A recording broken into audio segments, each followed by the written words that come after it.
Padre, Hijo y Espíritu Santo. Amén. Dios te salve María, llena de gracia, el Señor es contigo. Bendita tú eres entre todas las mujeres y bendito es el fruto de tu vientre, Jesús. Santa María, Madre de Dios, ruega por nosotros pecadores, ahora y en la hora de nuestra muerte. Gloria al Padre, al Hijo y al Espíritu Santo. Como era en el principio, ahora y siempre, por los siglos de los siglos. Amén. Nuestra Señora de los Siete Dolores. Ruega por nosotros. Santo Tomás de Aquino. Ruega por nosotros. En nombre del Padre, del Hijo y del Espíritu Santo. Bueno, habíamos anunciado esta conferencia acerca del misterio de la Santísima Trinidad y la vida de la Santísima Trinidad en nuestras almas, el Padre, el Hijo y el Espíritu Santo. Es un poco la continuación de otras conferencias que ya hemos dado. Una dimos acerca de la demostración de la existencia de Dios según Santo Tomás de Aquino, ¿no es cierto?, las 5 vías, y dimos también una conferencia sobre el modernismo, o más bien las encíclicas de los papas en contra del modernismo. Entonces la idea es cerrar, ¿no es cierto?, el tema para comprender bien qué es un misterio de la fe, qué es la fe y qué es, o mejor dicho, cuál es el papel de la razón en la inteligencia de los misterios de la fe. Entonces, como ustedes ya saben, ¿no es cierto?, es el primer misterio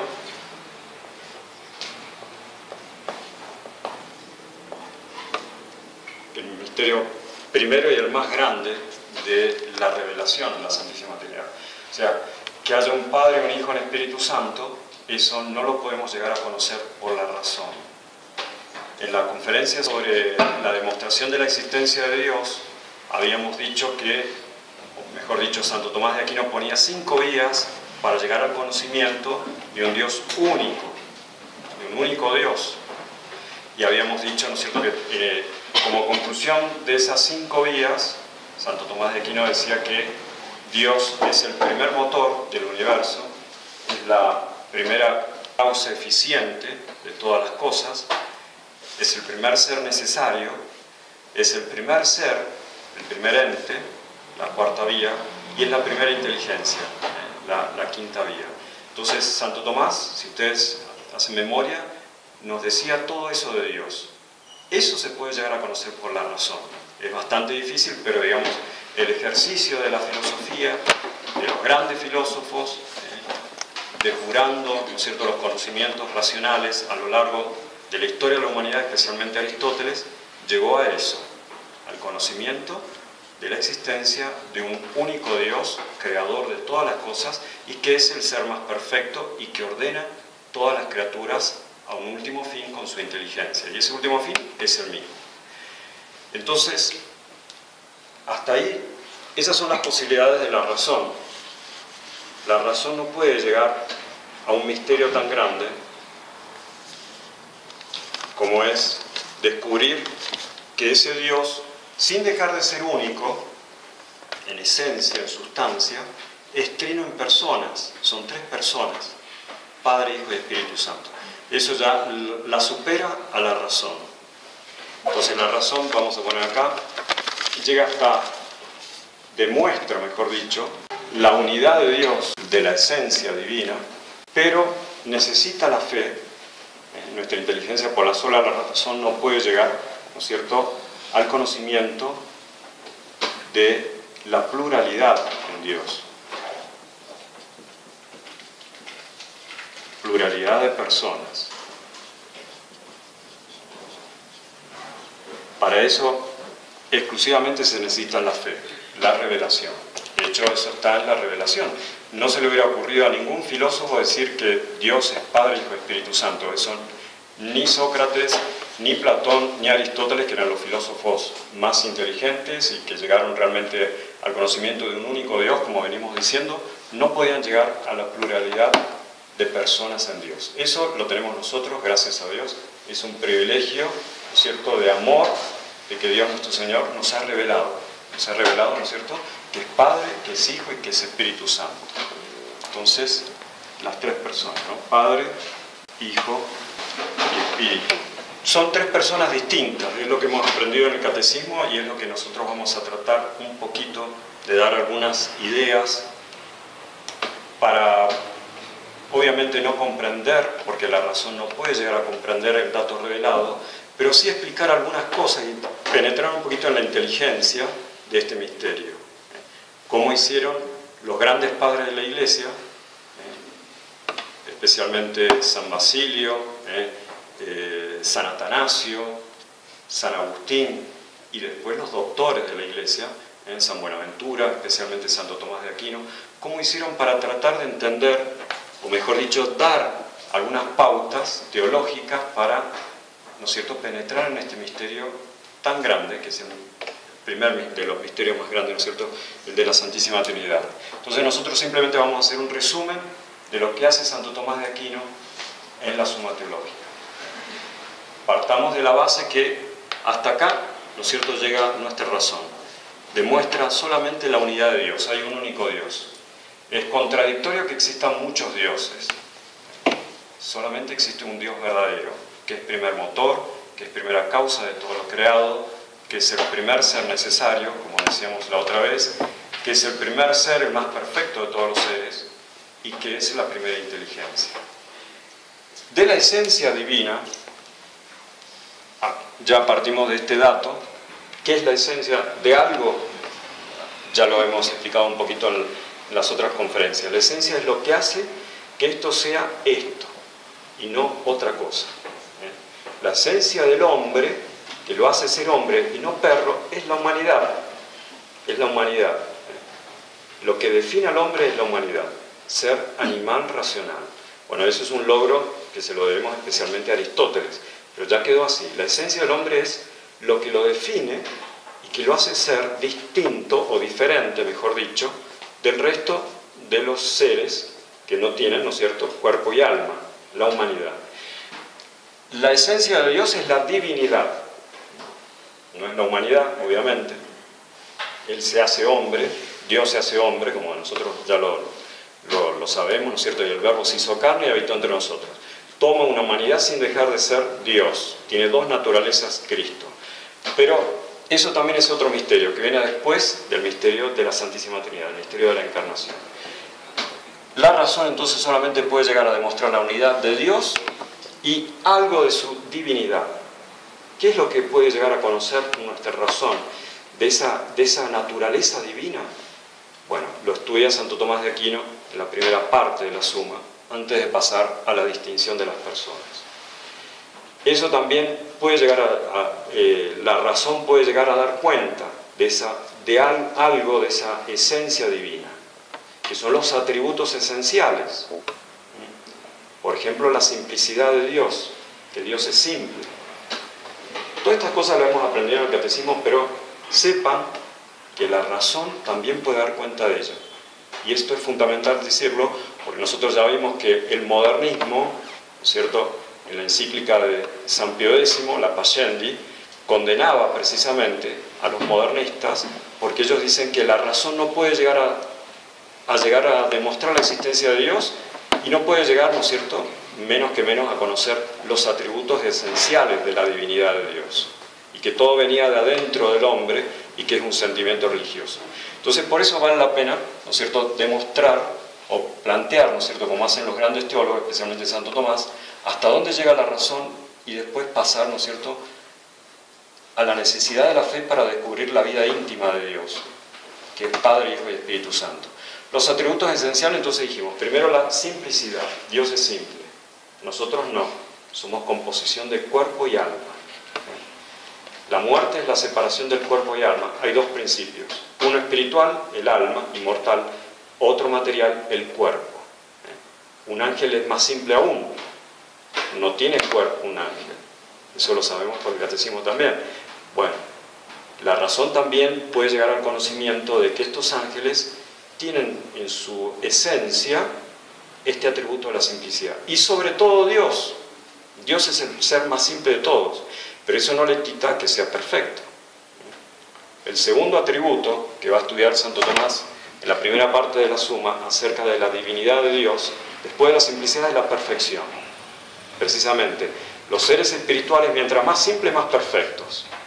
Los seres corporales, mientras más compuestos, más perfectos. Es al revés. El mundo espiritual es al revés del mundo corporal. Un gusano es menos perfecto que un perro es menos perfecto que un hombre. ¿Quién es más compuesto? ¿Quién tiene más órganos? ¿Un gusano o un perro? Un perro, ¿no es cierto? Un gusano no tiene huesos, no tiene sistema nervioso, lo tiene muy limitado. En el mundo corporal, mientras más composición, más perfección. En el mundo espiritual, mientras más simplicidad, más perfección. Es al revés. Entonces, Dios es simple, no tiene materia, no tiene cuerpo, y eso mismo lo hace ser absolutamente perfecto. Entonces, con la razón podemos también atribuir a Dios este atributo esencial de la divinidad, que es la perfección dada su simplicidad. Simplicidad, perfección, bondad. Después Santo Tomás estudia el tercer atributo, están todos relacionados, en realidad no es que viene uno después de otro, sino que todos es la misma perfección divina, la bondad divina. Dios es bueno, lo sabemos, obviamente, ¿no es cierto? Bueno, Dios es la causa de toda bondad. Después estudia la bondad, estudia la infinitud. Otro atributo esencial de Dios es ser infinito. Eso también nuestra razón puede llegar a conocer, que Dios es infinito, que no ha tenido ni principio ni fin, como nosotros. Vemos que hay animales que nacen, animales que mueren, tienen un comienzo y un fin. Un ángel, por ejemplo, tiene comienzo pero no tiene fin. Dios lo ha creado en un momento, el ángel. Entonces no es absolutamente infinito un ángel. Es inmortal como nuestra alma, pero no va a terminar, pero tuvo un comienzo. En un momento Dios creó al ángel. Lo tenemos en la revelación. Entonces Dios es el único ser absolutamente infinito. Como es infinito, es eterno. Como es eterno, tiene bajo su mirada todo el conocimiento de las cosas. Es omnisciente, es omnipresente. Y como es infinito, es omnisciente, es omnipresente, es también inmutable, no mueve, Dios no se mueve. Por eso decíamos que Aristóteles decía, o mejor dicho, Santo Tomás de Aquino, la primera vía de la demostración de la existencia de Dios es llegar a un conocimiento de que Dios es el primer motor inmóvil. Este motor que mueve todo es inmóvil. Este motor es Dios, no lo imaginemos como un motor de un auto, pues no, es un ser vivo, un ser inteligente, Padre, Hijo, Espíritu Santo, después lo vamos a ver, pero esa divinidad está moviendo todo y es inmóvil. Entonces, esos atributos esenciales, simplicidad, perfección, bondad, infinitud, todo eso que hacen a la esencia o a la divinidad de Dios, todo eso puede llegar a conocer la razón. Y esto es fundamental porque los modernistas desprecian no solamente la fe, porque la rebajan al grado de un sentimiento, sino que desprecian la misma razón humana, que Dios no se puede llegar a ser conocido, ¿no es cierto?, en su unidad y en sus atributos esenciales. Por supuesto que la razón no agota la esencia divina, es infinitamente perfecta. Ni siquiera Santo Tomás pudo llegar, nadie puede llegar, ni siquiera un ángel, a agotar todo lo que tiene el contenido de esa esencia divina, que es absolutamente simple y perfectísima. Sin embargo, puede decir algunas cosas como estas, que es simple, que es perfecto, que es bueno, que es inmutable, que es infinito, y no se equivoca la razón. Ahora, la razón no puede llegar entonces, pasamos ya a esto, no puede llegar a descubrir que hay pluralidad. Sí unidad, no pluralidad. Que sean tres personas distintas en una misma esencia, en la unidad de la esencia divina, eso no lo puede llegar a descubrir. Es un misterio. Y por lo tanto, tiene que ser revelado. Dios reveló, ¿no es cierto?, que Él es Padre, que Él es Hijo, que Él es Espíritu Santo. Entonces nos preguntamos cuándo hizo esta revelación Dios nuestro Señor.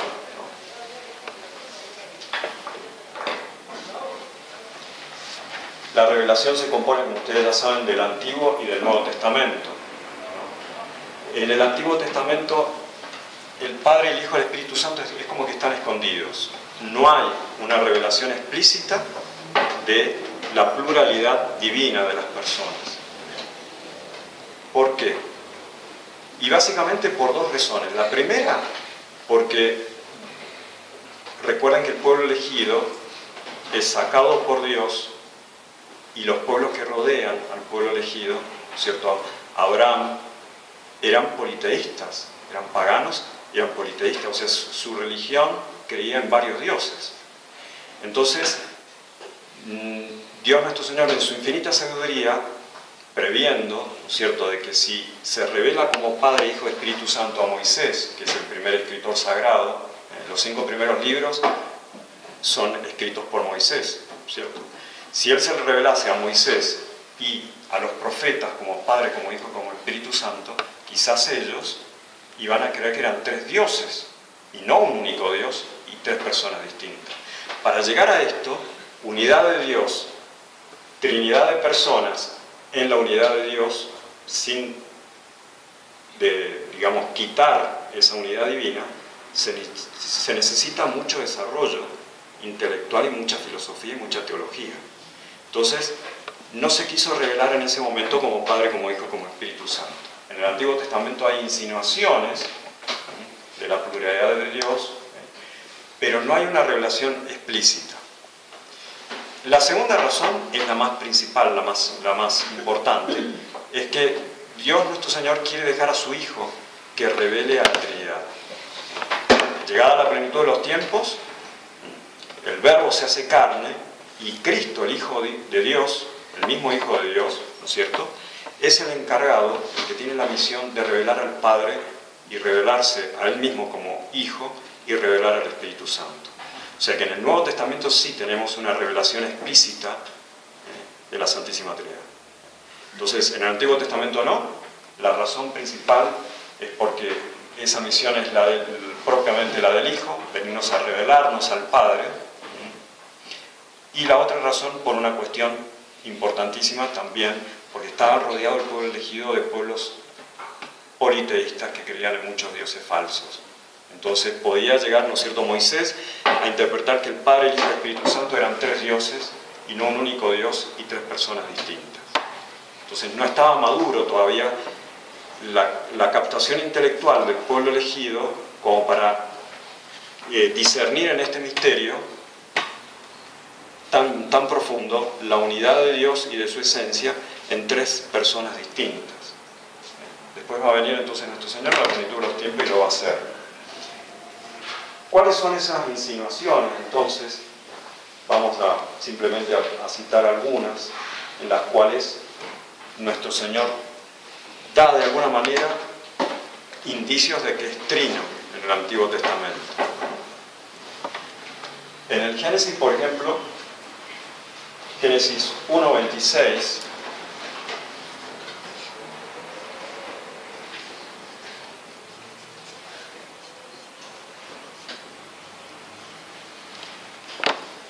ya en el inicio, ¿no es cierto?, de la revelación del Antiguo Testamento, dice ahí Dios nuestro Señor, hagamos al hombre a nuestra imagen y semejanza, y lo dice en plural, hagamos. Y si ustedes prestan atención, anteriormente va diciendo, hágase la luz, hágase la hierba, hágase, ¿no es cierto?, como impersonal y en singular. Pero cuando se trata del hombre, que es imagen y semejanza divina, y es un espíritu unido a un cuerpo sustancialmente, entonces, como es una criatura especial, Dios nuestro Señor dice hagamos, en plural. No es explícitamente allí que, Padre, Hijo, Espíritu Santo, hagamos al hombre a nuestra imagen y semejanza. No lo dice. Moisés no lo puso porque Dios no lo reveló de esa manera. Pero es un plural, que ya es un indicio de la Trinidad. Otro ejemplo, respecto al Hijo. ¿Dónde hay en la Sagrada Escritura algún indicio o alguna insinuación de que además del Padre hay un Hijo? Entonces, la cita que ponen los teólogos generalmente es Proverbios 8:22.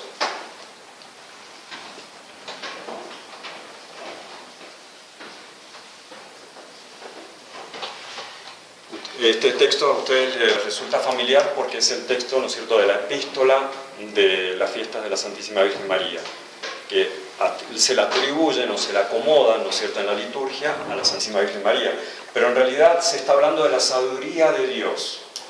Nosotros sabemos, ya estamos en el Nuevo Testamento, que el Hijo es la sabiduría de Dios, la sabiduría increada y generada por el Padre, ¿no es cierto?, porque es el verbo es conocimiento, el conocimiento es sabiduría, ¿no?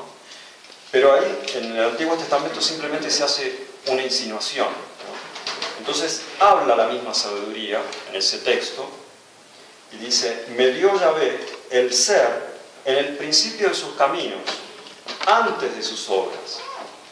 O sea que hay una distinción, ¿no es cierto?, entre la creación y engendrar al Hijo, a la sabiduría. Darle el ser, como una madre, como un padre que da el ser a su hijo, eso es una generación, le da el ser. Propiamente el ser lo da Dios, pero cooperan, ¿no es cierto?, en la generación el padre y la madre. Dios también le da el ser a su hijo, que es la sabiduría. Y antes de sus obras, antes de la creación, desde la eternidad fui yo constituida, está hablando de la sabiduría, lo vamos a decir. Desde los orígenes, antes que fuese la tierra, antes que los abismos, fui engendrada yo. Pero no dice, yo soy el Hijo. Dice la sabiduría, habla la sabiduría. Entonces no es explícito tampoco. Los Proverbios es uno de los libros sapienciales que viene mucho después de Moisés. Pero todavía entonces el pueblo elegido no estaba preparado para una revelación explícita de la pluralidad de las personas, de las tres personas. Los Proverbios, si mal no recuerdo, es siglo VI antes de Cristo. En cambio Moisés escribió 3000 años antes de Cristo. Todavía no estaba la plenitud de los tiempos. Tenía que venir el Hijo y Él mismo revelar, ¿no es cierto?, a las tres personas. Respecto al Espíritu Santo, les pongo la cita del Génesis también. Ustedes se acordarán que hay una parte, ¿no es cierto?, en el Génesis 1:2, que se menciona al Espíritu. Pero el Espíritu de Dios aleteaba sobre la superficie de las aguas. Génesis 1:2. Pero tampoco es explícito, ¿no es cierto?, que sea una persona distinta de Dios. Simplemente se dice eso, el Espíritu de Dios. ¿Será una energía, una fuerza, una virtud que hace mover a las aguas? ¿O es otra persona? Nosotros tenemos virtudes, tenemos una fuerza, pero es nuestra, somos nosotros que oramos, ¿no es cierto? Entonces acá no es tan explícito tampoco que sea una persona distinta, así como tampoco la sabiduría, ¿no? Después del Génesis, volvemos a lo mismo, Moisés, muchos siglos antes de Cristo, en los Salmos, que también son más recientes, tenemos por ejemplo el Salmo 50, el Miserere, ¿no es cierto?, que dice esto: no me quites de mí tu Santo Espíritu. No me quites de mí tu Santo Espíritu. Pero tampoco es explícita. Podría ser un ángel, podría ser, como decimos, ¿no es cierto?, una virtualidad de Dios que nos hace a nosotros ser buenos. La gracia no es espíritu. ¿Será una tercera persona de la Santísima Trinidad? ¿O es simplemente la gracia santificante que está dentro de nuestras almas y nos hace buenos?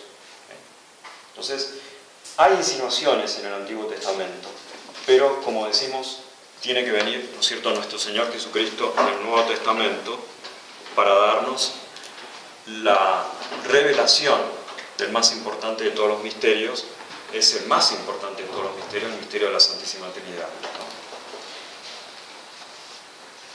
En San Mateo 11:17 dice nuestro Señor: nadie conoce al Padre sino al Hijo y aquel a quien el Hijo quisiera revelarlo. Habrán escuchado esta frase, ¿no es cierto?, de nuestro Señor. Fíjense, ahí está precisamente lo que venimos diciendo, ¿no es cierto?, que es el Hijo el que va a revelar al Padre y va a revelar también al Espíritu Santo, porque después vamos a ver en San Juan también habla nuestro Señor muchas veces del Espíritu Santo, que procede del Padre y que Él va a enviar, ¿no es cierto? Entonces nadie conoce al Padre sino al Hijo. Y aquellos, nosotros, gracias a Dios por pura misericordia, a quien ha querido revelar. Entonces, sintámonos favorecidos por nuestro Señor, que nos ha participado en este conocimiento de su Padre. Entonces, llegada a la plenitud de los tiempos, como dice San Pablo en la Epístola a los Hebreos, nuestro Señor Jesucristo es el que va a hablar y el que va a revelar a la Santísima Trinidad. Ya no van a ser insinuaciones ni indicios de la Santísima Trinidad, como en el Antiguo Testamento, sino que es oficio de Él, ¿no? Y ya el pueblo elegido está capacitado intelectualmente para no rechazar esto, que Dios es uno en esencia, pero trino en persona. En Hebreos 1:1 dice, muchas veces, dice San Pablo, y en muchas maneras habló Dios en otro tiempo a nuestros padres por medio de los profetas. Últimamente, en estos días, nos habló por su Hijo, a quien constituyó heredero de todo, por quien también hizo los siglos, que siendo la irradiación de su gloria y la impronta de su sustancia, esencia es lo mismo que sustancia, fíjense el lenguaje que usa San Pablo. El Hijo es Dios, es la impronta de su esencia, de su sustancia, ¿no? Hebreos 1:1. Y el que con su poderosa palabra sustenta todas las cosas, después de hacer la purificación de los pecados, muriendo en la cruz, se sentó a la diestra de la majestad, subió a los cielos, en las alturas, hecho tanto mayor que los ángeles, no es un ángel, es más que los ángeles, es Dios, es el Hijo. Importantísimo todo lo que está diciendo acá San Pablo. Cuanto heredó un nombre más excelente que ellos. ¿Cuál es ese nombre? El nombre de Dios. El Hijo, engendrado por el Padre, es Dios. Como el Hijo que ha sido engendrado por su madre o por su padre, ¿no es cierto?, por los dos, mejor dicho, es hombre, tiene la misma naturaleza de sus padres. Acá es lo mismo. Entonces el Hijo, dice San Pablo, que es la impronta de la esencia o la sustancia divina, que tiene la misma sustancia de su Padre, es consustancial, ya vamos a hablar de eso, a su Padre. Entonces, Él nos ha hablado y nos ha revelado al Padre. Mateo 11:17, nadie conoce al Padre sino el Hijo y aquel a quien el Hijo quisiera revelárselo. Entonces, bendito sea Dios que no hemos nacido en el Antiguo Testamento, que conocemos al Padre, el Hijo y el Espíritu Santo. No lo vemos, lo vamos a ver si Dios quiere en el cielo, si nos portamos bien, pero conocemos esta Trinidad y tenemos que penetrar más en este conocimiento. Entonces, ¿qué puede la razón? ¿Cuál es el alcance de la razón en el momento de penetrar en este misterio de la Santísima Trinidad? Primero, mostrar que no es irracional creer. Eso es fundamental. Eso ya lo dijimos un poco en la conferencia anterior, ¿no es cierto?, sobre la existencia de Dios. No es irracional que haya un Dios único en esencia, en sustancia, y trino en personas. No es irracional. Es un misterio, es algo que está por encima de la razón, pero no contradice a la razón. Lo que va a contradecir la razón son las herejías. Entonces, a la razón, iluminada por la fe, supuesta la revelación de las tres divinas personas, le corresponde, a través de la teología, demostrar que las herejías son irracionales. Las que son irracionales son las herejías. Y eso lo que vamos a ver un poquito cómo han hecho los padres, los santos padres, ¿no es cierto? Como decíamos, San Basilio, los padres Capadocios, ¿no es cierto?, los alejandrinos, San Atanasio, San Agustín, Santo Tomás, cómo resolvían los errores contra la fe, que son las herejías, demostrando que ellas sí son irracionales. La fe, el misterio, no es irracional. No es irracional creer. Ojo, porque los modernistas o los racionalistas, los ateos, los agnósticos, dicen que nosotros estamos en contra de la razón. Ellos son los que, principalmente son los modernistas los que están en contra de la razón, porque dicen que la razón no puede conocer las cosas, y menos la existencia de Dios, y menos los atributos de Dios. Pero no, cuidado, porque a veces nos dicen, a ustedes los católicos son irracionales, porque creen cosas que son irracionales, que haya un único ser y tres personas. ¿Es irracional? No, no es irracional, es un misterio. La razón tiene que encontrar alguna inteligencia de ese misterio. Lo que son irracionales son las herejías. Para Dios no hay nada imposible. No es irracional que Él convierta el pan en su cuerpo y el vino en su sangre. No es irracional. Dios es todopoderoso. ¿Lo puede hacer? Si es todopoderoso, puede convertir la materia del pan en la sustancia de su cuerpo. Si es todopoderoso, Dios puede convertir la materia del vino en la sustancia de su sangre. ¿Por qué no? Si es el autor de todo, si es el dueño de la creación. Entonces, la inteligencia lo que hace es eso. El papel de la razón, iluminada por la fe en el ejercicio teológico, es demostrar, no demostrar la fe, porque eso sería atentar contra la fe misma, sino demostrar que las herejías y los errores son irracionales y mostrar que no es irracional creer. Que la autoridad divina, cuando nos revela un misterio, no nos está proponiendo algo que contradice nuestra razón. El mismo Dios que nos dio la razón para conocer su esencia, o mejor dicho, los atributos de su esencia y su unidad, es el mismo Dios que nos da la fe para que conozcamos que Él es Padre, Hijo y Espíritu Santo. Es el mismo Dios el que nos da la razón, nos da la fe. Entonces la fe no contradice la razón. Y la razón no se humilla cuando acepta el dato revelado. Como un hijo que escucha a su mamá o a su padre, ¿no es cierto? Y acepta las cosas que le mandan. No son irracionales las cosas que te estoy mandando. Tienes que obedecer, es para tu bien. Entonces, el hijo obedeciendo no se humilla. Al contrario, se hace mejor, va creciendo, va madurando. La razón no se humilla cuando recibe el dato revelado, la revelación de los misterios. Al contrario, es elevada. Bueno, todo esto lo decimos bien rápidamente, pero es importante porque a veces nos insiste en esto. ¿Cuál es el papel de la razón y sus alcances? ¿Y cuál es el papel de la fe? Principalmente, conocerla para salvarnos, ¿no? Porque nadie se puede salvar sin la fe. Entonces, importante nosotros poner, ¿no es cierto?, al servicio de la fe nuestra razón. Y eso es lo que han hecho los teólogos, ¿no?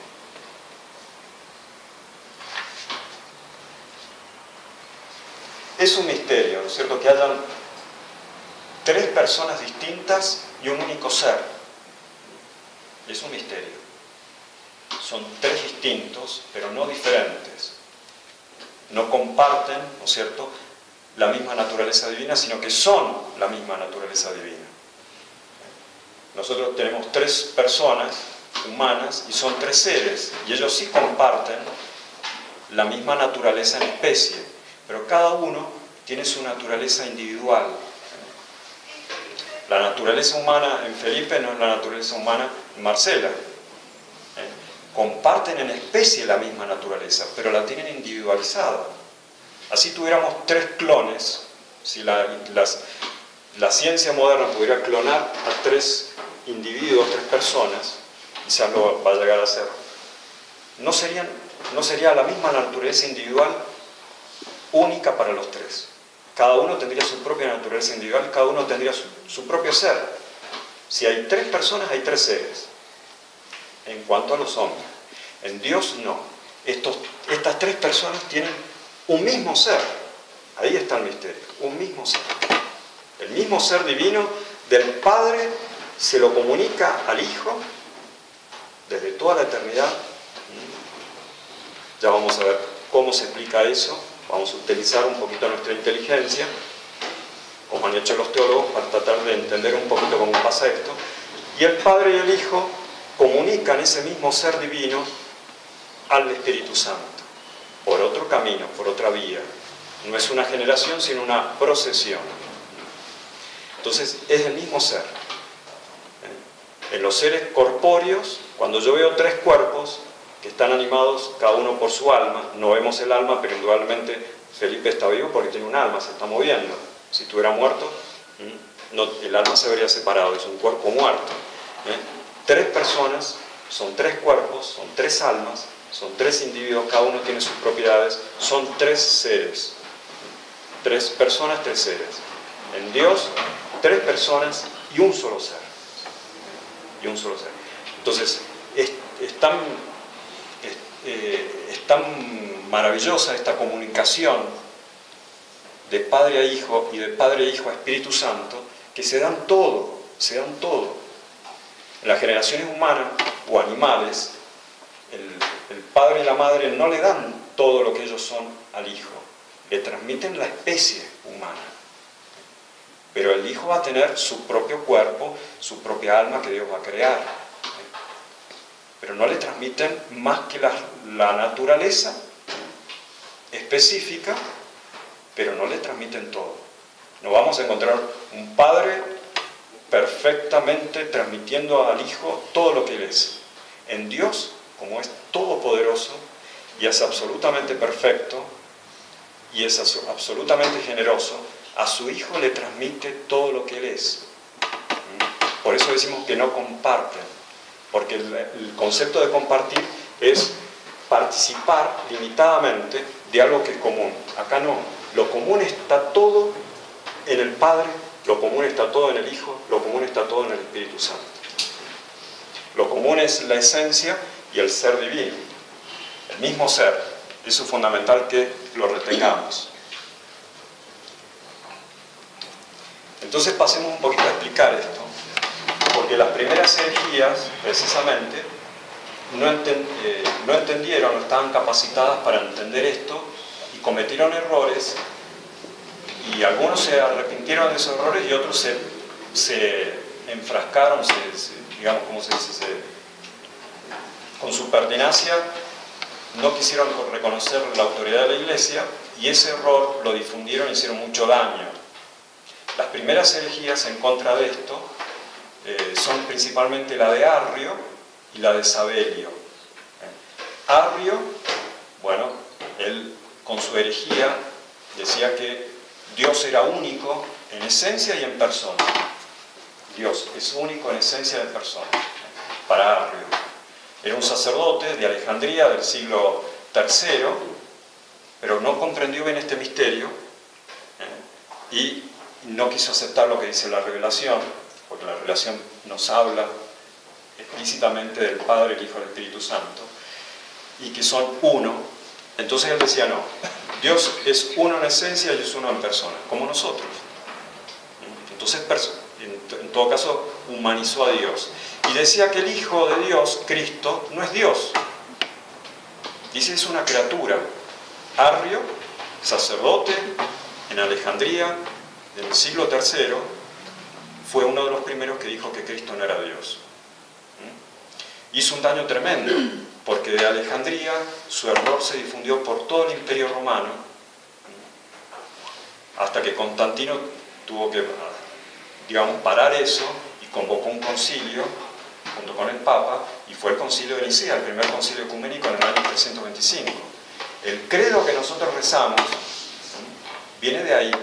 Fíjense la importancia de nuestra misa tradicional. Las oraciones tienen un asidero tradicional enorme, y los actos de fe que nosotros hacemos el domingo cuando rezamos el credo son importantísimos porque vienen de acá. Entonces Arrio decía que Cristo no era Dios, era la más excelente de todas las criaturas, era la primera de las criaturas y que no tenía la esencia divina, no tenía esta esencia de este ser divino. Entonces, el concilio de Nicea en el año 325 lo condenó a Arrio, después de que ya había hecho mucho daño. Fue una de las herejías más perniciosas de la historia de la Iglesia. El modernismo es peor que eso, porque lamentablemente no hay nadie que nos va a parar de esto, porque no hay un emperador ni un papa que por ahora, ¿no es cierto?, diga vamos a hacer un concilio y vamos a condenar el error. Bueno, estamos en un nuevo arrianismo y además digo, un montón de otras herejías, ¿no? Pero bueno, en ese concilio de Nicea, entonces se condenó la herejía de Arrio. Y el credo que tenemos nosotros, más ampliado que el símbolo de los apóstoles, precisamente dice eso. Cristo es generado, no hecho, genitus non factus, consubstancialem patri. Entonces, analicemos un poquito las cosas que nosotros rezamos el domingo o cuando venimos a misa. El peso de esos actos de fe ¿de dónde proviene? De hace siglos. Los padres en el Concilio de Nicea no inventaron nada, lo sacaron todo de la revelación. En Juan 8:42 nuestro Señor dice: yo y mi Padre somos uno. Yo y mi Padre somos una misma cosa. Una misma cosa. No dice que somos uno en persona, porque nadie es uno y otro, ¿no? Cada uno tiene su propia personalidad. Pero dice: somos una misma cosa. Somos unum en latín. No dice uno, sino unum. Es decir, somos una misma esencia, un mismo ser divino, una misma sustancia. Entonces los padres del Concilio de Nicea le respondieron a Arrio diciendo que el Hijo es consustancial, porque ya está en la revelación, Juan 8. Yo y mi Padre somos uno. Si Cristo no hubiera dicho eso, Arrio hubiera tenido razón, hubiera sido una criatura de Cristo. Pero Cristo no nos miente. Cristo ha venido para revelarnos al Padre y nos dice que Él es uno con su Padre, que tiene la misma esencia y el mismo ser divino de su Padre. Son uno. La unidad de Dios. El Padre le da todo al Hijo, todo lo que es el Hijo. Y el Padre y el Hijo le dan todo lo que son al Espíritu Santo, ¿no? Entonces eso es lo que decía Arrio. Nosotros en el credo decimos genitus non factus, porque nosotros somos hechos, somos criatura. En cambio, el Hijo no es criatura, no es factus. ¿Cuál es la diferencia entre el Hijo de Dios y una criatura? Que la criatura comienza a ser, antes no era, comienza a ser. Ya lo dijimos del ángel o un animal. En el principio creó el cielo, Dios el cielo y la tierra. O nosotros cuando hacemos algo, antes no había nada y hacemos una casa, hacemos una iglesia. La casa y la iglesia comienza a ser. El hombre comienza a ser cuando es generado por su padre y por su madre y Dios le infunde el alma, ¿no? Tiene un comienzo. Las cosas que son hechas, que son creadas, comienzan a ser. El Hijo de Dios no comenzó nunca a ser. En la eternidad divina, el Padre lo genera, le comunica su misma sustancia, totalmente entera, sin participación, sino total, y su mismo ser. Y el Padre y el Hijo hacen lo mismo con el Espíritu Santo, desde toda la eternidad.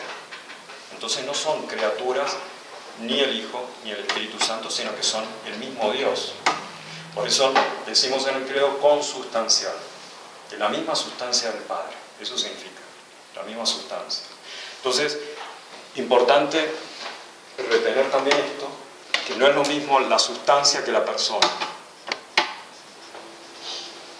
Sustancia, esencia y ser, bueno, esencia no es lo mismo que sustancia tampoco, pero en Dios estas tres cosas son idénticas, pero lo que se distinguen son las personas. No es lo mismo esta persona, la primera persona, que esta otra persona y que esta tercera persona.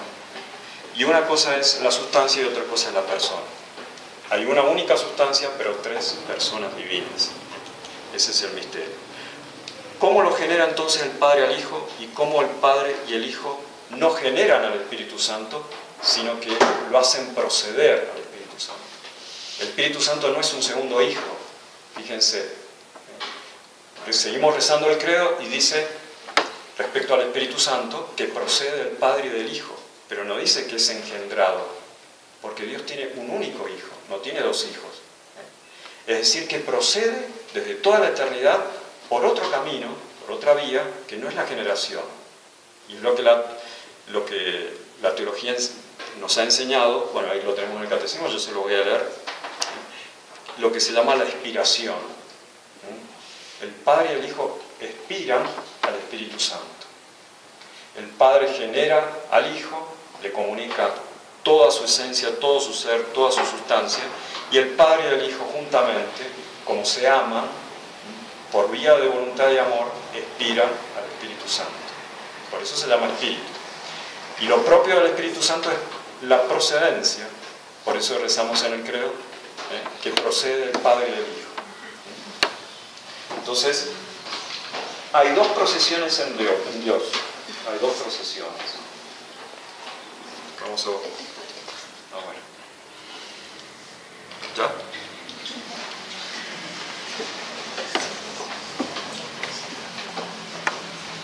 Arrio decía entonces que Cristo procede del Padre como una criatura procede de la causa del Creador. Como un efecto procede su causa. El Padre no es causa del Hijo, es principio del Hijo, pero no es causa. El efecto siempre va a ser posterior a la causa. El Hijo, originado por el Padre, es coeterno con el principio que es el Padre. Y el Espíritu Santo también, ¿no? Entonces, las procesiones divinas son divinas. El Hijo procede del Padre y el Espíritu Santo procede del Padre y del Hijo. Arrio decía entonces no, procede no como, no es una procesión divina, sino una creación. Es una procesión fuera de la Trinidad. Entonces, procesiones divinas. Decimos que hay dos caminos de esas dos procesiones, de esa procesión divina. Uno es por vía de inteligencia,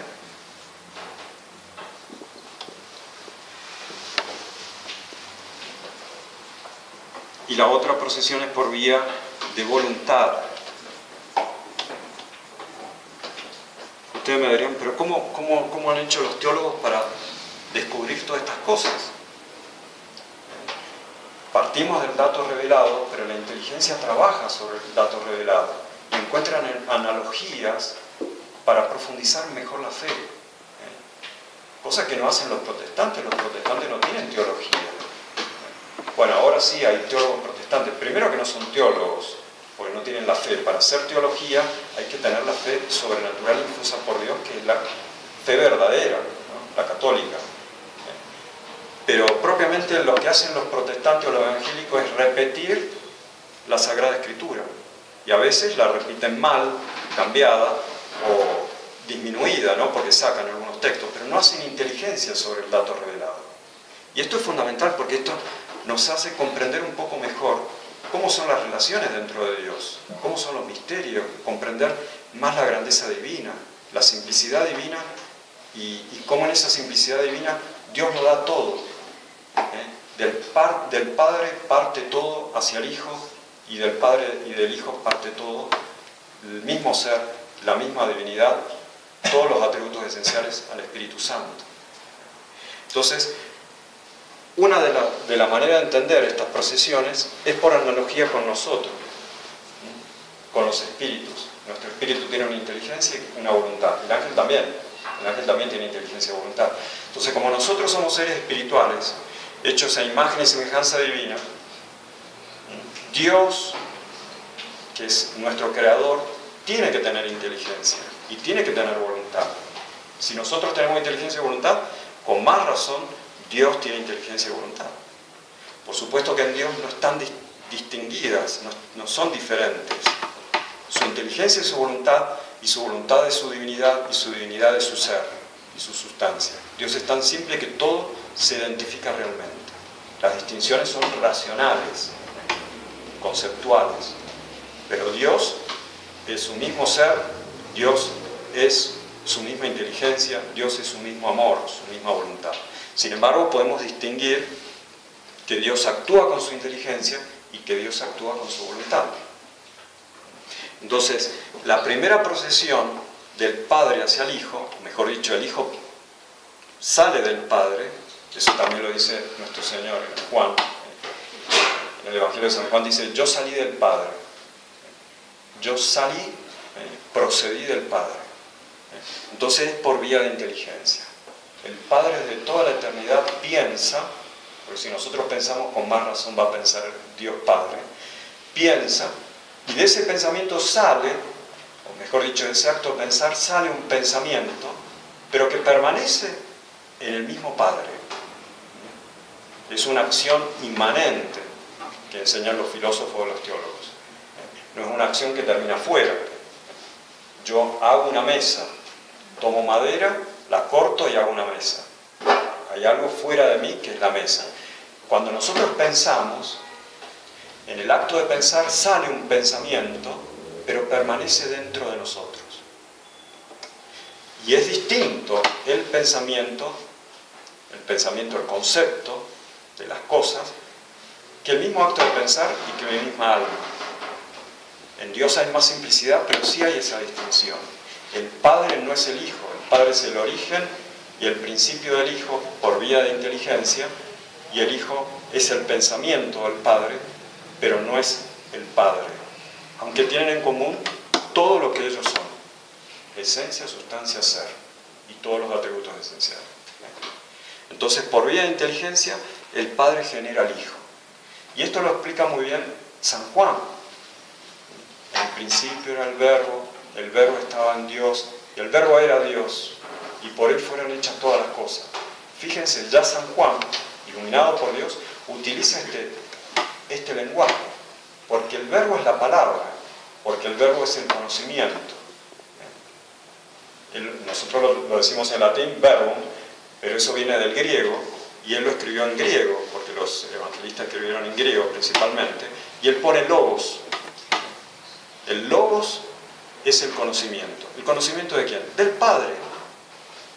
Entonces, el Padre, con un acto de inteligencia, le comunica su ser, su sustancia, y todo lo que él es, salvo el ser Padre, al Hijo. Y es su verbo, es su concepto. Y esto lo hace de toda la eternidad. De toda la eternidad. Porque Dios no tiene ni principio ni fin, y su actividad tampoco tiene principio ni fin. Nosotros sí, comenzamos a pensar. A los 7 años, no sé, hay algunos más privilegiados que han comenzado antes, comenzó su uso de razón. Comenzaron a tener ideas, conceptos. Dios no, Dios es todopoderoso, es infinitamente perfecto, infinitamente inteligente.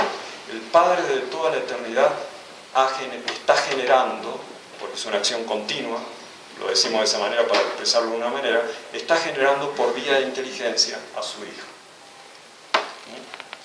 Entonces, por vía de inteligencia, esa es una de las procesiones. La otra procesión es por vía de voluntad, porque si nosotros tenemos voluntad, con más razón Dios nuestro Señor. Si nosotros amamos, con más razón Dios nuestro Señor. Para que haya amor tiene que haber dos, porque es más generoso el amor de dos que el amor de uno, ¿no es cierto? Entonces, el Padre y el Hijo se aman, y como un único principio, unidos en esa voluntad que es común, no generan, sino que hacen proceder al Espíritu Santo.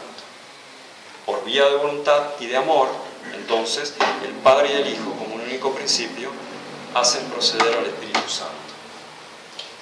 Bueno, todo esto es la grandeza de este misterio, pero nos hace comprender que Dios es espiritual, y que lo más grande que hace Dios nuestro Señor no es crear, es pensar y amar. Y es tan grande su pensamiento y su amor que proceden personas de ese acto tan grande de Dios. Y no es en el tiempo, sino que en toda la eternidad. Nosotros, cuando vayamos al cielo, si Dios quiere, vamos a ver esto. Esta generación eterna que hace el Padre del Hijo, y esta procesión del Espíritu Santo del Padre y del Hijo por amor. Va a ser algo maravilloso. Tratar de entender un poquito, comprender.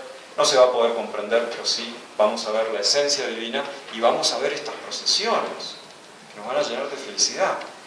Ver cómo Dios es inteligente, y esa inteligencia es tan fecunda que comunica todo lo que Él es, el Padre al Hijo, y el Padre al Hijo al Espíritu Santo por vía de amor.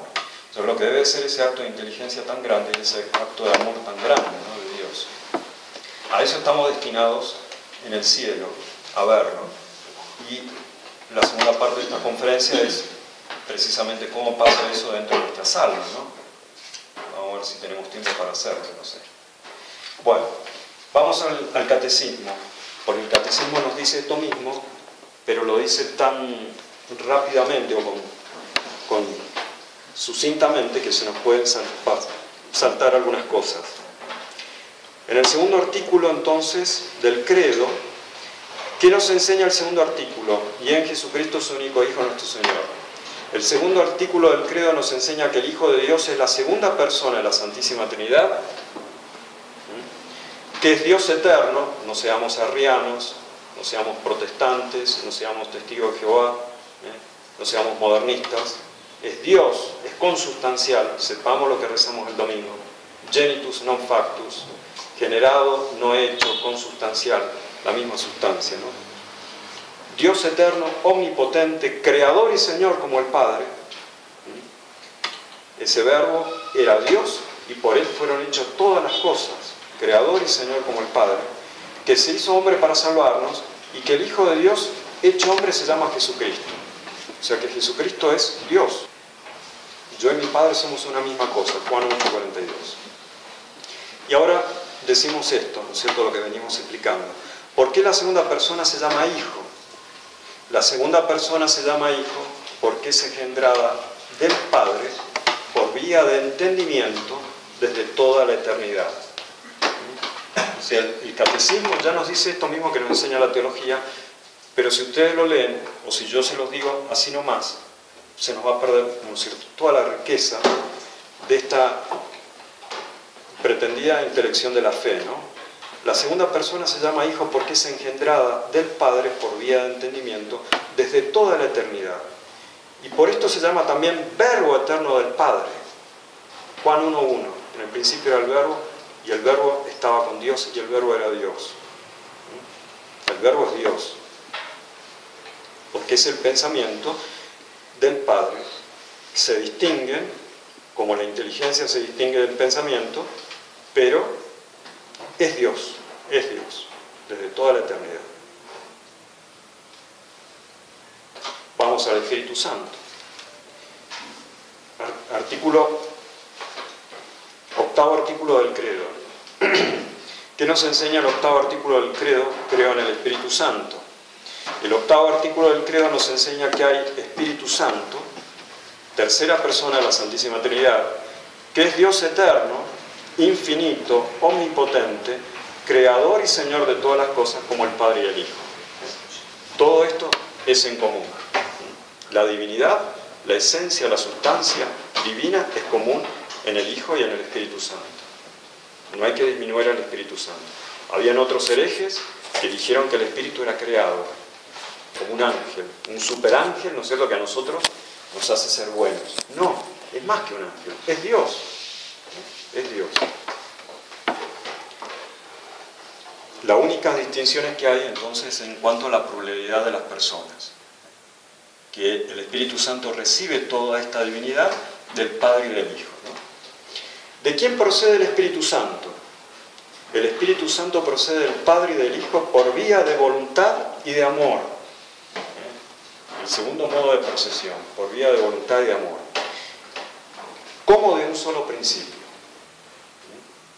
O sea que el Padre y el Hijo se aman y están unidos por el amor y son el principio único de procedencia, no de generación, de procedencia del Espíritu Santo, desde toda la eternidad.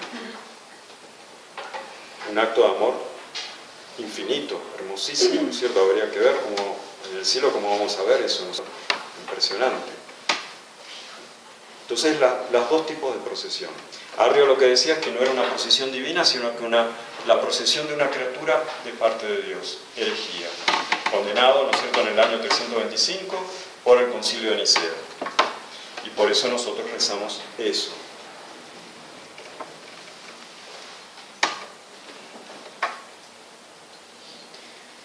Por vía de voluntad y amor. Es más fácil entender cuando nosotros pensamos que se nos forma un concepto. Y en ese concepto nosotros entendemos las cosas. El concepto de hombre, y yo lo aplico a Felipe, a Marcela, a todos ustedes, ¿no? El niñito cuando es chico, en un momento piensa, estos son hombres. Entonces el hombre, la humanidad, un concepto. Pero con el amor, ¿cómo es?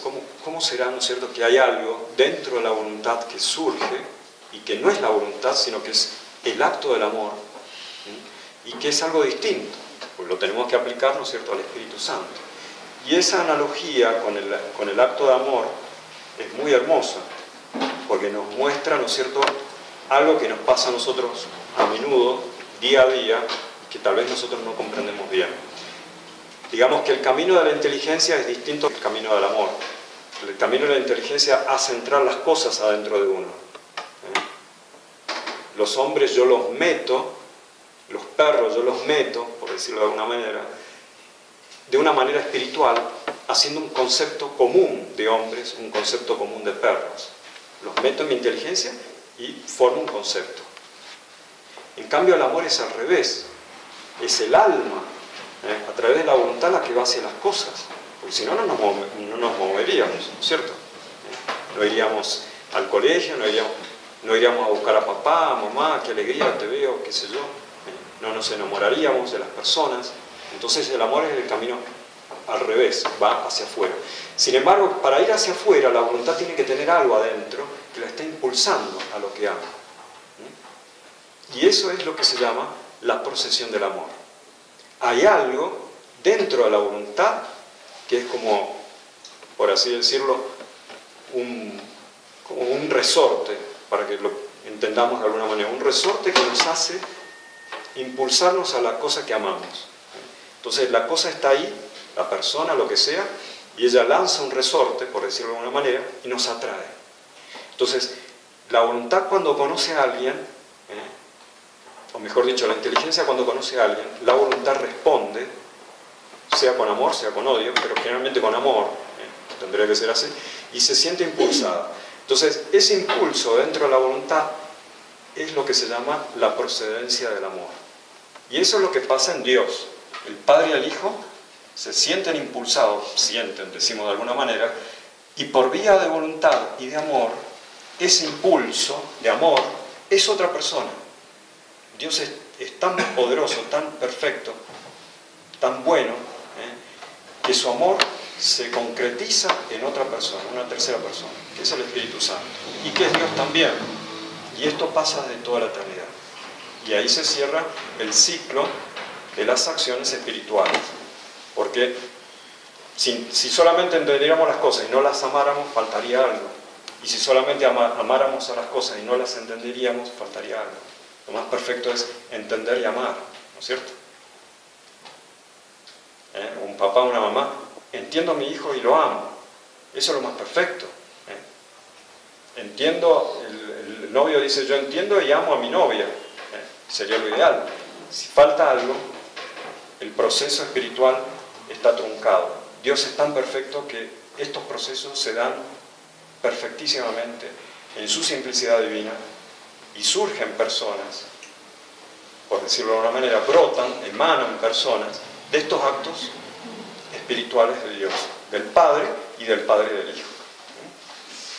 Bueno, entonces dejamos ahí y vamos a pasar a la última parte, porque si no, se hace muy difícil todo esto, y era simplemente dejar, ¿no es cierto?, dar algunas pautas, no hacer teología, pero sí dar algunas pautas para nosotros enriquecer un poco más nuestra fe y nuestro conocimiento de la Santísima Trinidad. La vida eterna es que te conozcan a ti, dice nuestro Señor, y a quien tú has enviado, Jesucristo. Entonces, tenemos que tener una percepción un poco más profunda de este misterio de la Santísima Trinidad. No solamente confesarlo, sino ponernos, ¿no es cierto?, en disposición intelectual y de amor para penetrar un poco más en el misterio, ¿no? Entonces, ¿qué pasa? Dios nuestro Señor no solamente se revela como un contenido de fe, sino que viene a morar dentro de nuestra alma. Bendito sea Dios. O sea que nosotros somos no solamente receptores con nuestra inteligencia de este misterio, conocedores, sino que el Padre, el Hijo y el Espíritu Santo vienen a morar dentro de nosotros. Entonces, ahí está, ¿no es cierto?, nuestro Señor que dice en el Evangelio de San Juan. Tengo acá la cita. Bueno, ya la sabemos, ¿no es cierto? Si alguno me ama, guardará mis mandamientos, mis mandatos. Mi Padre la amará y vendremos a Él y haremos morada dentro de Él. Mi Padre la amará, vendremos a Él y haremos morada dentro de Él. Entonces, la inhabitación de la Santísima Trinidad, como dicen los teólogos, o mejor dicho, la morada, eso es lo que significa inhabitar, venir a vivir dentro de nosotros, el Padre, el Hijo y el Espíritu Santo, la Santísima Trinidad.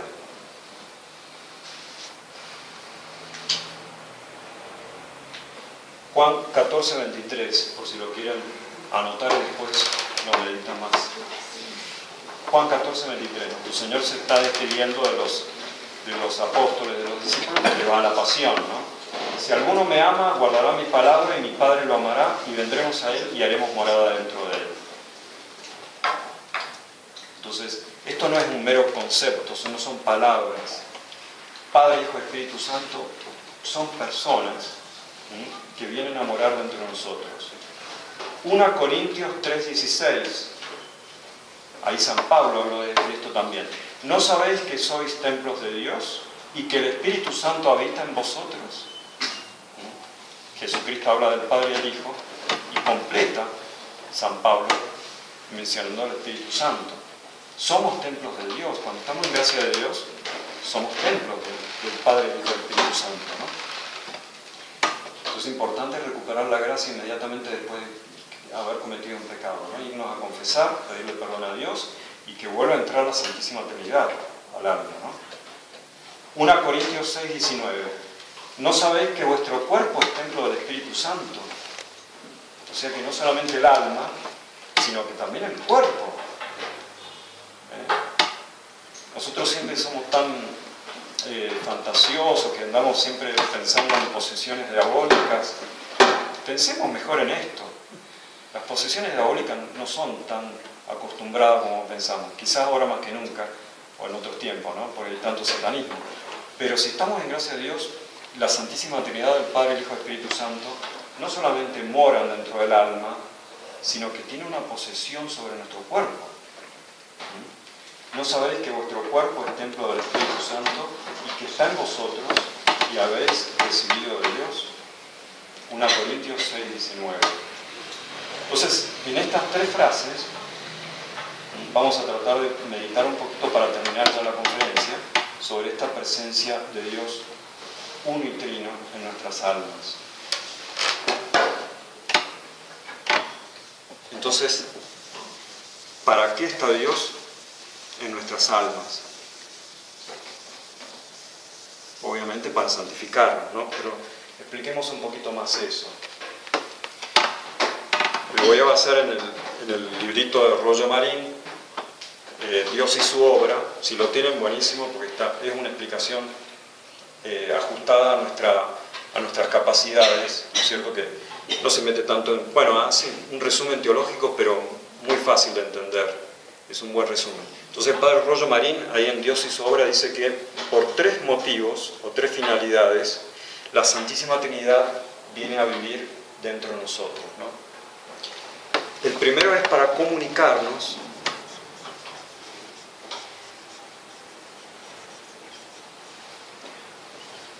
una participación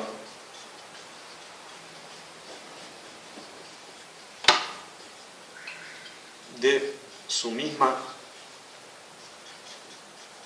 divinidad y vida.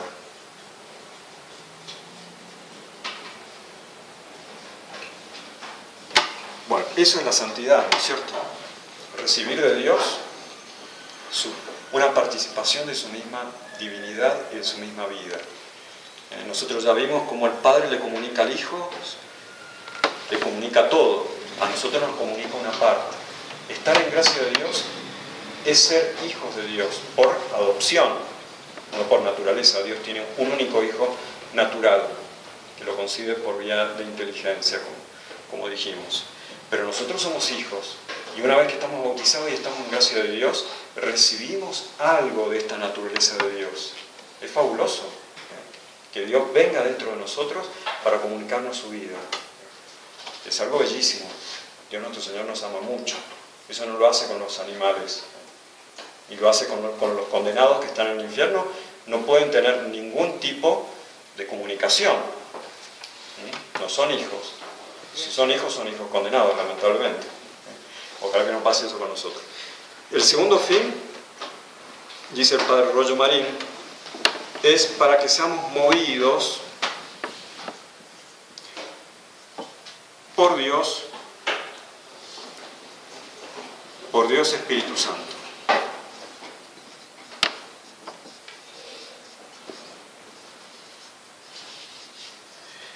Eso también es propiamente lo que le pasa a los santos, ¿cierto?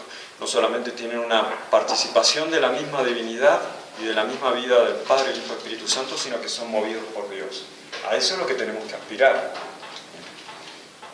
Un alma que ama mucho a Dios no es un alma que continuamente le está imponiendo cosas a Dios. Ah, Señor, yo quiero ir, quiero hacer esto otro. No, se deja mover por Dios. Está tan unida a Dios por el amor, por el conocimiento, que su voluntad es conforme a la voluntad de Dios, Padre, Hijo y Espíritu Santo, Dios uno y trino. Entonces esa conformidad con la voluntad hace que sea dócil y que sea capaz de ser movida por Dios. No es un peso para Dios el alma. Hay momentos en que nosotros somos como un peso para Dios. Aunque sea todopoderoso, sin embargo nosotros ponemos resistencia. Y viene la gracia y la rechazamos. Y no me estoy refiriendo a la gracia santificante, me estoy refiriendo a las gracias actuales. Porque a veces nosotros estamos con Dios, tenemos Dios dentro del alma, pero somos fríos y no amamos tanto a Dios, no somos, digamos, dóciles y rechazamos gracias. Entonces, ¿por qué no vas a misa hoy? No es obligación ir, qué bueno sería ir. A veces habla Dios, no es que venga Cristo y nos revela eso, sino que son inspiraciones, o el ángel, o un amigo, una amiga, o el papá. Hoy no es domingo, hoy es lunes, hoy es martes, vamos a misa. Es una gracia actual, yo la puedo rechazar. Si la rechazo, aunque esté en gracia de Dios, ya me estoy apartando de esto, de la moción de Dios. Los santos siempre dijeron que sí a Dios. Ojalá que nosotros lleguemos a eso. Hay que tener el deseo de decirle siempre sí a Dios y siempre ser movidos por Dios. Segunda finalidad entonces de por qué viene Dios dentro del alma. No solamente para comunicarle su vida, sino también para moverla. Por eso los santos hacían grandes cosas, ¿no? Grandes actos de amor, grandes actos de caridad, grandes cosas por la iglesia, por el prójimo, grandes tratados de teología, los grandes santos. Y la tercera finalidad es para gozar de las personas. En realidad hay infinidad de finalidades, ¿no? Infinidad de finalidades. Dios nuestro Señor hace maravillas dentro del alma del justo, del santo, y especialmente del que ya está en el cielo. Pero se pone generalmente, o el padre Rollo Marín pone estas tres, ¿no? Que son las básicas, ¿no? Las que resumen todas, para gozar de las tres divinas personas. Entonces Santo Tomás dice que aquel que recibe la gracia de Dios, no solamente la recibe para usar de ella libremente, sino para gozar, para gozar. Entonces, gozar del Padre, gozar del Hijo, gozar del Espíritu Santo. Cuando perdemos la gracia, porque hemos cometido un pecado, ya se pierde esta posibilidad. Se pierden todas en realidad, ¿no es cierto? Se puede recuperar, gracias a Dios, para el sacramento de la confesión. En el cielo, si llegamos al cielo, bendito sea Dios, portémonos bien porque vamos a gozar para siempre. Vamos a ver a Dios en esencia y en persona, vamos a ver las procesiones divinas y vamos a ser movidos y vamos a estar siempre gozando de Dios nuestro Señor. Bueno, entonces vamos a dejar acá. No sé si tienen alguna pregunta para hacer. Espero que les sirva esto. Y así ya cerramos con esto del conocimiento divino y de estas verdades tan grandes de la fe, ¿cierto? Porque hay que tomarse el trabajo, ¿no es cierto?, de meditar, no solamente repetir, como cuántas veces nosotros rezamos y decimos en el nombre del Padre, el Hijo y del Espíritu Santo, ¿cierto? En los sacramentos o en la liturgia. Pero hay que, nuestra vida espiritual, nuestra santidad es ser amigos del Padre, del Hijo y del Espíritu Santo. Tener una relación muy íntima, muy amical con la Santísima Trinidad. La tenemos adentro. Bendito sea Dios. No todos lo tienen. Hay personas que no lo conocen, hay personas que no lo tienen, hay personas que están en pecado. Y si estamos así, bueno, no hay problema. Mañana nos confesaremos y volveremos a esta amistad con Dios, con la Trinidad, ¿no? Padre, fuera de Rollo Marín, sí. ¿Qué autor o qué libro espiritual nos aconseja para poder entrar en ese misterio de la Trinidad? Bueno, acá yo tengo este, que es bellísimo, y es más sencillo todavía que Rollo Marín. Porque Rollo Marín lo que hace es un resumen de la Suma Teológica, pero ajustada a los laicos, a los fieles, ¿no? Dios y su obra se llama, ¿no? Pero este que tengo acá, yo lo descargué en internet, se llama La Trinidad en mi vida, del padre de Monseñor Filipón. Era un dominico Monseñor Filipón, La Trinidad en mi vida. Y es cortito. Yo había seleccionado algo para leerlo, pero bueno, no me da el tiempo para leerlo. Pero bueno, ahí está, ¿no es cierto? Ahí ustedes lo pueden encontrar. Y es un buen tratadito para profundizar. Y había traído también que es de Monseñor Lefebvre, El misterio de nuestro Señor Jesucristo, y ahí también toca estos temas, y sobre todo a nuestro fundador, ¿no? Que vale la pena que conozcamos más su obra. Tampoco leí, no me da el tiempo, pero bueno, me metí en otras cosas. Padre, yo tengo una pregunta. Dime. En esta parte que usted dice que Dios está en nosotros, cuando se dice en la misa, con Cristo, con Él y en Él. Sí, Él, con Él y en Él. No estamos en Él, sino Él en nosotros. Claro, muy buena pregunta. Eso significa que Dios nuestro Señor no es contenido por el alma, porque lo más perfecto, lo que es infinito, no puede ser delimitado por un alma infinita, pequeña. Nuestra alma es espiritual, pero es pequeña en comparación con Dios. Entonces, si bien nuestro Señor dice, vendremos y haremos morada en Él, los teólogos, los santos han explicado esto y nos hacen comprender que en realidad no es que Dios viene a ser contenido por el alma, sino que el alma viene a ser contenida por Dios. Y en realidad, a ver, creo que un sermón yo hablé de esto, pero para poner un ejemplo, o sea, si yo quiero cargar en un baldecito, era lo que decía San Agustín, ¿no es cierto? Si yo quiero cargar en un balde, voy a la playa y quiero meter todo el agua del océano al balde, voy a contener dentro del balde un poco de agua del océano. El agua del océano va a estar en el balde, pero una parte. Pero si yo arrojo el balde y lo meto en el agua, en el fondo del mar, el agua va a estar adentro y en realidad el balde va a estar dentro del agua. Los dos están uno en otro. Y en realidad la que va a estar conteniendo el balde es el agua del mar.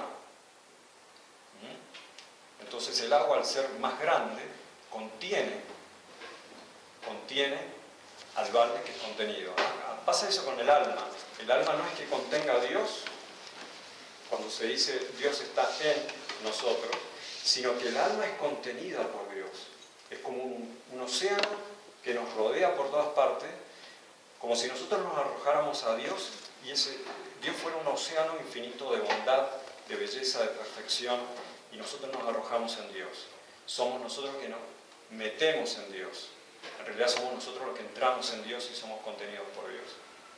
Él nos contiene. El Padre, el Hijo y el Espíritu Santo vienen a contenernos. Pero buena la pregunta, porque esto realmente era algo que nos da, digamos, una percepción un poco más grande, ¿no es cierto?, de esta entrada de Dios en nuestra alma. En realidad es que nosotros entramos en Dios. Y esa es la santidad, entrar en Dios, ¿no? Vivir en Dios. O sea, que cuando recibimos la Eucaristía nos volvemos uno con Él. Claro, y no solamente con Cristo, sino con la Santísima Trinidad.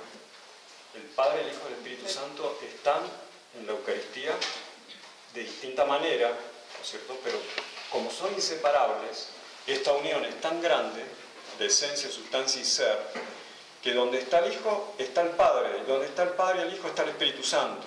O sea, también muy buena la pregunta, porque vamos a comulgar y no solamente estamos recibiendo el cuerpo, en virtud de la consagración, sino la sangre, y no solamente el cuerpo y la sangre, sino el alma, no solamente el cuerpo, la sangre y el alma, sino la divinidad, y no solamente a Cristo todo, sino también al Padre y al Espíritu Santo. O sea que el sacramento de la Eucaristía es obrar todo esto. Bendito sea Dios que además de tener la revelación tenemos los sacramentos, porque nosotros nos unimos a la Santísima Trinidad de esa manera también, comulgando. Ese es otro misterio. Claro, el misterio de la Eucaristía, nosotros, primero de la Encarnación. El primero de todos es la Santísima Trinidad, después la Encarnación, el Verbo se hizo carne, y después el misterio de la Iglesia con los sacramentos, que tenemos un sacramento en el cual tenemos al Verbo encarnado y tenemos a la Santísima Trinidad. El resumen de todos los misterios, por así decirlo, está en la Santa Misa y está en la comunión. Es como lo que va a pasar en el cielo, ¿no es cierto? Por eso nuestro Señor instituyó este sacramento, y por eso, gracias a Dios, nosotros tenemos la seguridad que en la misa que celebramos está Cristo ahí. Porque en la misa nueva no sabemos si va a estar realmente Cristo ahí. El demonio lo que quiso es atacar precisamente la misa para que los almas no pudieran unirse con total certeza al Padre, al Hijo y al Espíritu Santo en la comunión. Por eso cambiaron la misa. Es algo satánico, lamentablemente. Bueno, no sé si hay otra pregunta o terminamos. Yo tengo otra pregunta. En la parte donde nos explicaba que lo de la inteligencia y lo de la voluntad, en el ser humano primero, o sea, hay inteligencia y luego voluntad. No, las prioridades y las posterioridades son puestas con la inteligencia, o sea, son conceptuales, no son reales. Todo ser dotado de alma espiritual tiene simultáneamente inteligencia y voluntad. Es cierto que al trabajar, tal vez hay anterioridad y posterioridad real, pero un ser dotado de inteligencia y voluntad la tiene porque no podría tener una y otra no. Si un ser es inteligente, tiene voluntad también. Y si tiene voluntad, tiene inteligencia. ¿En qué usan esa diferenciación? No, porque es totalmente simple. La divinidad de Dios es su mismo ser, no hay distinción de esencia y acto de ser en Dios, bueno, es otra tesis fundamental de la filosofía, y las facultades, que nosotros son distintas de nuestra alma, que se distinguen realmente, la inteligencia no es la voluntad, aunque sean simultáneas, en Dios son su misma esencia. Dios es su inteligencia, Dios es su voluntad. Por eso precisamente, bueno, es un misterio, ¿no? No es un juego de palabras, pero precisamente por eso es lo que garantiza que el Padre le transmita con su inteligencia todo lo que Él es al Hijo.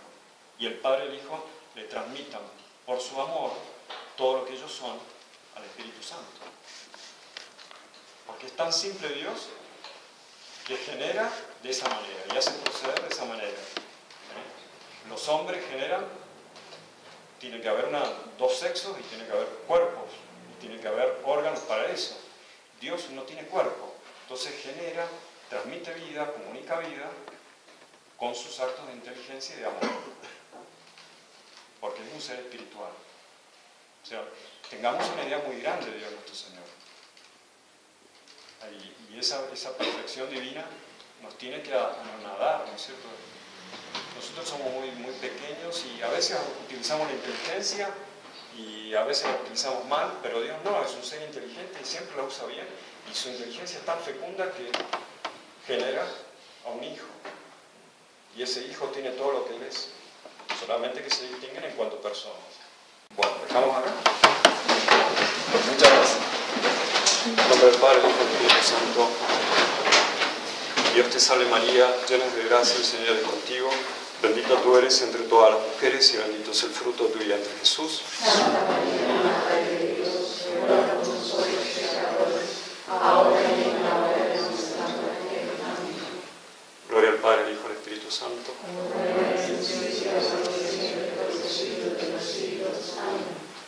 Santo Tomás de Aquino. Ruega por nosotros. San Agustín. Ruega por nosotros. En nombre del Padre,